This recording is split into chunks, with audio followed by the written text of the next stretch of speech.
Good morning, students. Today I am going to start a new chapter, that is chapter number 3, and the name of the chapter is Current Electricity. And this is a very interesting chapter, and we will discuss in this chapter electric current, resistance and EMF. So what is EMF? EMF means electromotive force. Now coming to the main topic, that is electric current. So now electric current can be electric current. What is the electric current? The electric current is defined as the rate of flow of electric charge.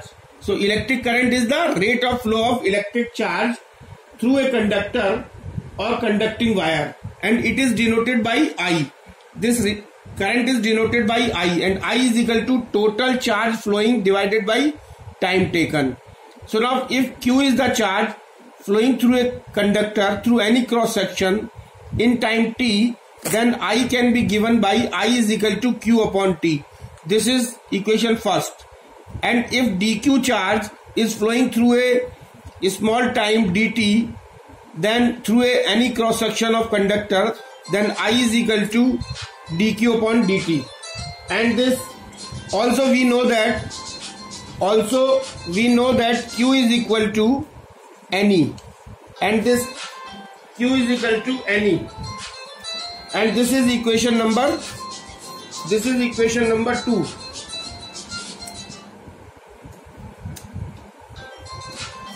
This is equation number 2, and where N is the number of electrons, E is the charge on one electron, and Q is the charge. On putting the value of Q in equation number 1, if we put the value of Q in equation number 1, then we will get I is equal to NE upon T.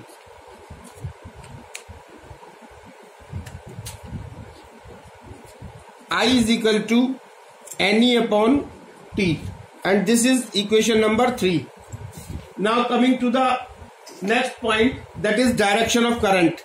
So what is the direction of current? Direction of current. What will be the direction of current? Now the direction of current, the direction in which the positive charge will flow, gives the direction of conventional current. So the positive charge जिस direction में flow करेगा उसको हम कहेंगे conventional current. Conventional current. Conventional current means the direction of flow of positive charge will give the direction of positive charge to negative charge. The direction of flow of positive charge will give the direction of conventional current. However, in metallic conductors, free electrons, that is loosely bound electrons, or electrons in the outermost orbits, are carriers of electricity, and hence the electrons constitute the electric currents. So this current is known as the electronic current. The other is the electronic current. And since the electrons constitute the electric currents, and the electrons move from negative charge to positive charge,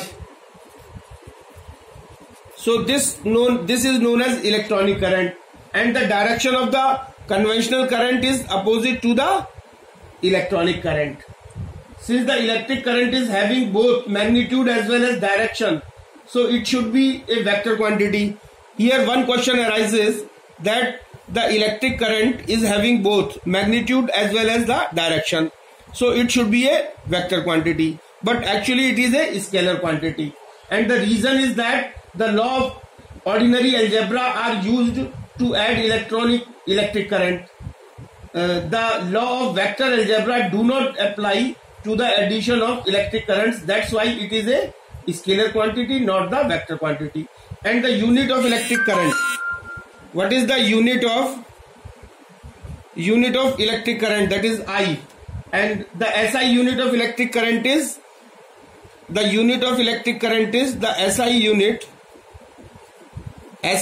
is ampere.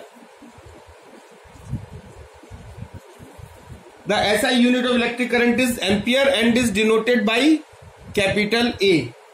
And we know that the 1 ampere is equal to 1 coulomb upon 1 second.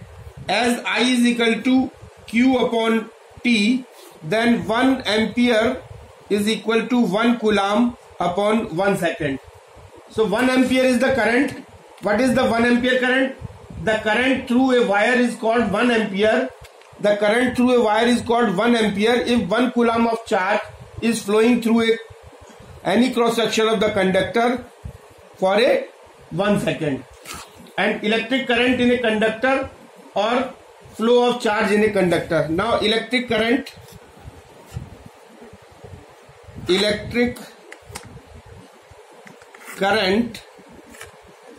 a conductor. Electric current in a conductor or flow of charge in a conductor. Since the conductor is made up of atoms and molecules, in atoms there is a nucleus in which protons and neutrons are present and electrons are present in the orbit around the nucleus. Electrons are positively charged and electrons are negatively charged and nucleus is positively charged. So in atoms and molecules, the negatively charged electrons are bound to the positively charged nucleus.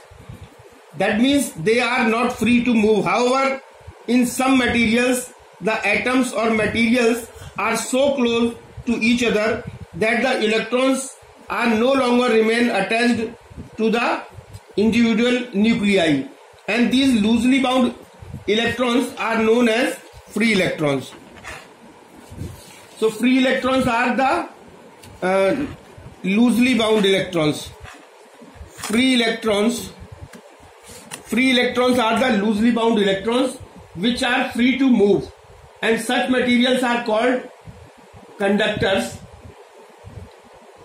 When electric field is applied across the two ends of a conductor, suppose this is a conductor having length L, and these are the atoms and molecules which are in the conductor, and these are the free electrons which are moving in a zigzag direction as shown in the figure.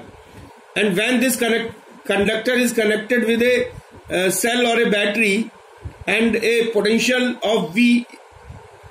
difference of V is applied to the conductor, this is positive terminal and this is negative terminal. So the conventional current will flow from positive to negative, but the electronic current, since the electrons constitute the electronic current, and the direction of the electronic current is from minus to positive, and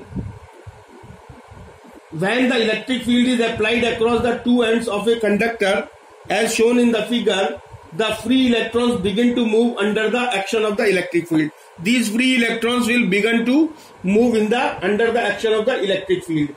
And when we are talking about the electric field applied, it means we are connecting the conductor with the cell or the battery as shown in the figure, and any other source of the electricity. The flow of electrons constitute electric current through the conductor. Therefore, conductors are materials. What are the conductors? Therefore, conductors are the materials which allow the electric current to pass through them. So it is important to note that the electrolytic solutions are conductors of a different type, where both positive and the negative charges can move. Now, important points to note. Some important points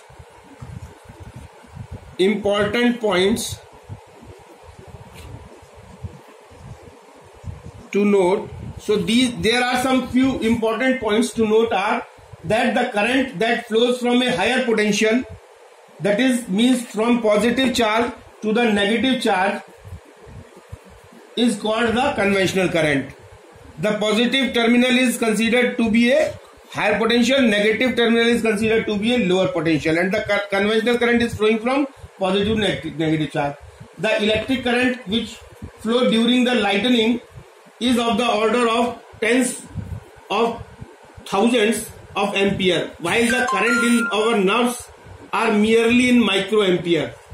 The number of electrons crossing per second through any cross-section area of a conductor constitute a current of 1 ampere.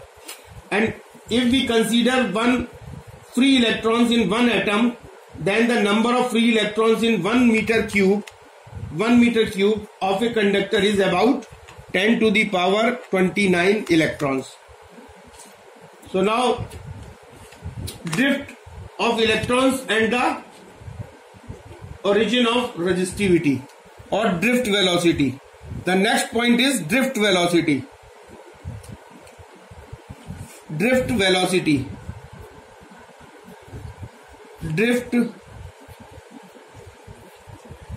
velocity. So what is this drift velocity or drift of electrons? Drift of electrons and the origin of resistivity. Drift of electrons or drift velocity. In a conductor, the atoms are quite close to each other and are strongly bound to one another. However, valence electrons in an atom of a conductor do not remain attached to a particular atom. These electrons are free electrons and free to move through the lattice of the positive ions in the conductor. Such valence electrons in a conductor are called the free electrons. The free electrons in a conductor are always in a continuous random zigzag motions. तो free electrons जो होते हैं वो they are always in a random motion or zigzag motions as shown in the figure, and it is and the motion of the free electrons is due to the thermal energy of the conductor. The important thing is that the motion of these free electrons is due to the thermal energy of the conductor. Likewise, the velocity of a free electrons due to the thermal energy of the conductor is termed as its thermal velocity. So the velocity of free electrons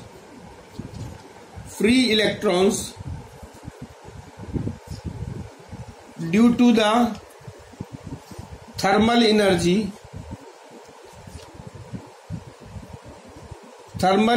of conductor is known as thermal velocity.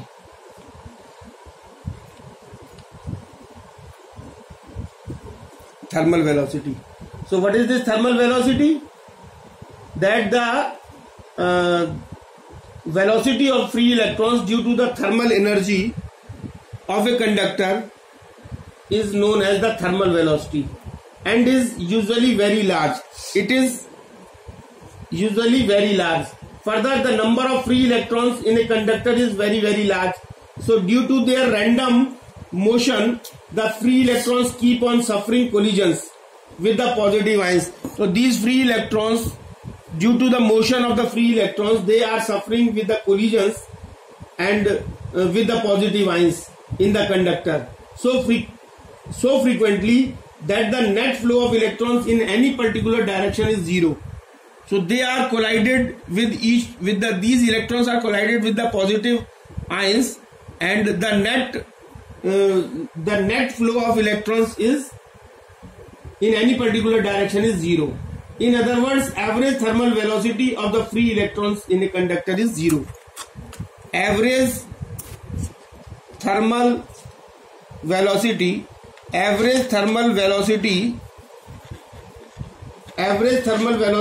free electrons average thermal velocity of free electrons in any particular direction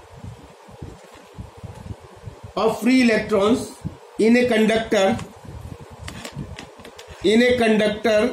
is zero. Now suppose if U1, U2, U3 up to Un if u1, u2, un are the random thermal velocity, are random thermal velocity of n electrons, Suppose u1, u2 up to un are the random thermal velocity of n electrons in a conductor, then their average thermal velocity can be given by u1 plus u2 up to un divided by n. This is equation number 1. N is equal to 0 because the average thermal velocity is 0. Now, however, some potential difference is applied across the two ends of the conductor, and the electric field is set up. Due to this potential difference, application of potential difference, an electric field is set up in the conductor, and if V is the potential difference, if V is equal to potential difference, and L is the length of the conductor, and E is the electric field, then E is equal to, we know that E is equal to V upon L. Since we know that electric field is equal to minus dV upon dx, that is the velocity gradient, potential gradient. This is known as the potential gradient. So E is equal to V upon L, and the direction of electric field E set up in the conductor is from positive to negative, and the direction of electric field is set up from positive to negative.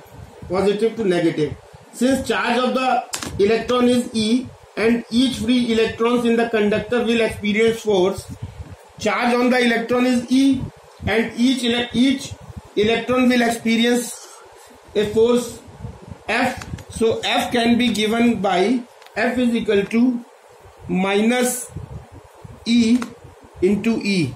So this is from the, we know that E is equal to F upon Q. So F is equal to Q into E, or F is equal to Q into E. So from this equation we can write F is equal to minus E upon E. This is equation number 2, and this force will be in the direction of opposite to the direction of electric field. This force will be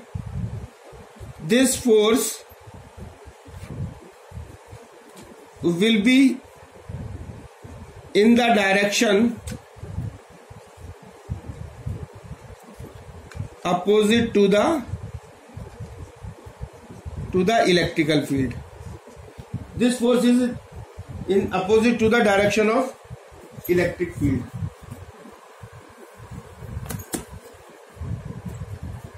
Now, if m is the mass of the electron, then acceleration produced will be, if m is the mass of electron, then acceleration a is the acceleration. This can be given by minus E into capital E upon m.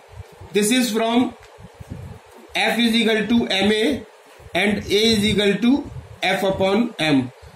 So this A can be written as, this is this F is equal to minus E into E. We have already calculated, and divided by m. This will give the acceleration produced. This is equation number 3. And so under the effect of the electric field, the free electrons accelerate. So this, under the effect of the electric field, these free electrons will accelerate as per the acceleration given by the equation. A is equal to minus E upon m. And due to this acceleration of the electrons, they will acquire a velocity component. in a direction opposite to the direction of the electrical field, in addition to the thermal velocities.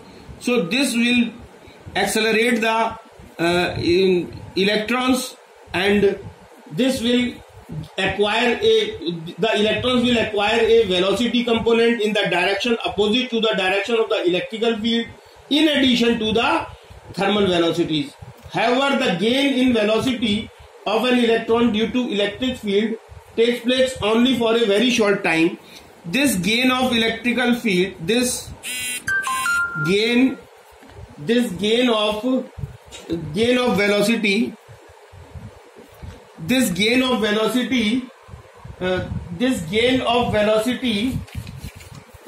of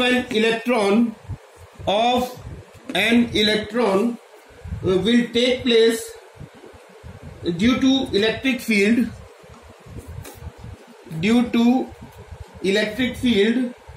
takes place only for a short time. Takes place only for a short time.